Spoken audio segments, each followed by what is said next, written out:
Isang balita nga ang gumimbal sa lahat ng anime fans all over the world dahil ang creator ng Dragon Ball Z ay pumanaw na. Malaking bahagi ng pagkabata natin ng Dragon Ball Z, especially mga batang 80s at batang 90s.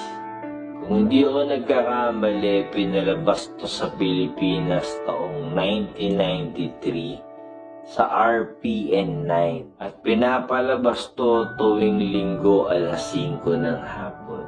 Ito yung panahon na kahit anong ginagawa mong laro sa labas ay tatakbo ka talaga pa uwi para lang manood ng Dragon Ball Z. Kadalasan magkakasama kayo ng mga kaibigan at kalaro mo, nanonood kayo sa iisang bahay.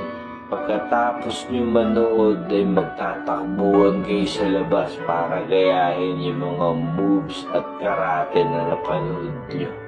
Magkakami-hami wave kayo. Lahat gusto maging si Goku. Lahat gusto maging Super Saiyan. Hanggang ngayon ay mapapanood mo pa rin sa iba't ibang platform ang Dragon Ball Z.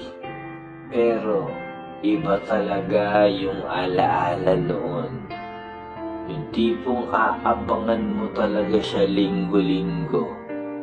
Mapanood lang yung susunod na episode. Di man natin personal nakakilala ang creator ng Dragon Ball Z. Pero gusto ko pa rin magpasalamat. Salamat kasi ginawa mong makulay ang aming pagkabata. Rest in peace.